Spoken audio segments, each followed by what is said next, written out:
2026년 7월 9일 이스라엘 투데이 시작합니다.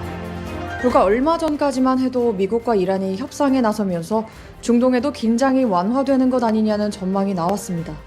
하마스 역시 가자 지구를 통치해온 행정기구를 해체하고 새로운 행정체계에 권한을 넘기겠다고 발표했죠. 이란은 또 한 번 휴전협정을 위반하면서 호르무즈 해협에서 상선들을 공격했고 미국은 곧바로 대규모 보복 공습에 나섰습니다. 이란의 대한 미사일 기지와 드론 시설, 해안 방공망 등 핵심 군사 시설이 공격을 받았고 이란도 걸프 지역 미군 기지를 향해 보복에 나서면서 중동은 다시 군사적 긴장 국면으로 들어갔습니다. 가자 지구의 하마스도 마찬가지입니다. 하마스는 자신들이 운영해온 가자 정부를 해산하고 행정 권한을 유엔이 지도하는 과도 행정기구에 넘기겠다고 발표했습니다. 하지만 가장 중요한 무장 해제에 대해서는 끝내 언급하지 않았습니다. 이스라엘은 이번 발표에 대해 보여주기식 조치에 불과하다고 일축했습니다. 하마스가 무기를 내려놓지 않는 한 행정기구의 이름만 바뀔 뿐 실제 권력은 여전히 하마스가 행사하게 될 것이라는 겁니다. 그래서 말보다 행동을 봐야 합니다. 이란도 하마스도 발표만 가지고 판단해서는 안 된다는 겁니다.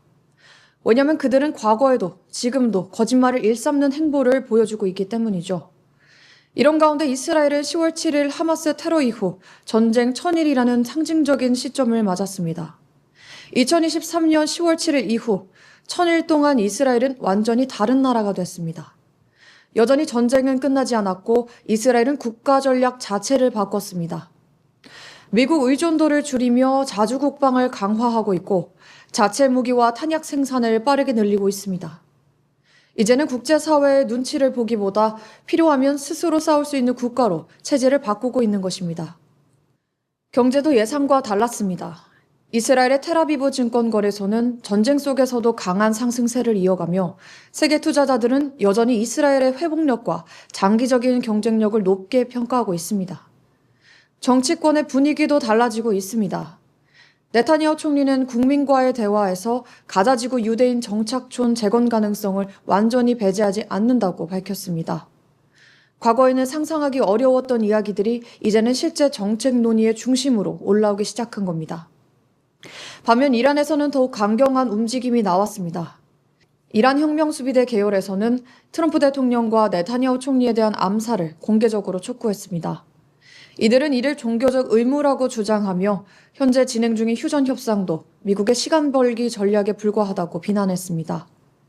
이에 이스라엘은 이스라엘의 파괴를 추구하는 누구든 같은 운명을 맞게 될 것이라며 강경 대응을 경고했습니다.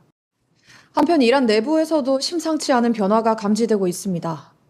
서부 국경에서는 쿠르드계 무장 세력이 혁명수비대와 경찰을 상대로 잇따라 공격을 벌이며 무력 충돌이 확산되고 있습니다. 여기에 하메네이 사망 이후 권력 공백까지 겹치면서 성직자 세력과 혁명수비대 등 권력층 내부의 균열도 점차 수면 위로 드러나고 있습니다. 이란이 정권 교체가 아니라 내전과 내부 분열을 통해 국가 자체가 약화되는 방향으로 흘러갈 가능성도 제기되고 있습니다. 여기에 일부 국제구호 단체를 둘러싼 정치적 편향성 논란까지 이어지면서 전쟁은 군사 충돌을 넘어 외교전과 여론전으로까지 확대되는 모습입니다.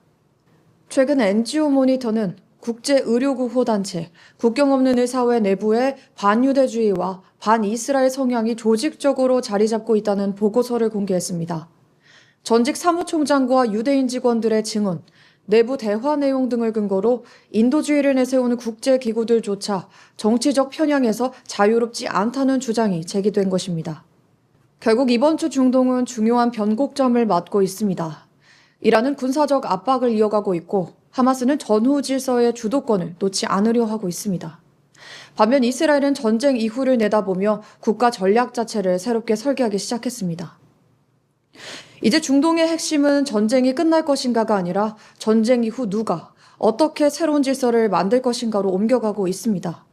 총과 미사일만의 전쟁이 아니라 국제기구와 언론, 여론까지 모두 전쟁의 한 축이 되면서 무엇이 사실이고 무엇이 선전인지를 분별하는 일이 그 어느 때보다 중요해지고 있습니다.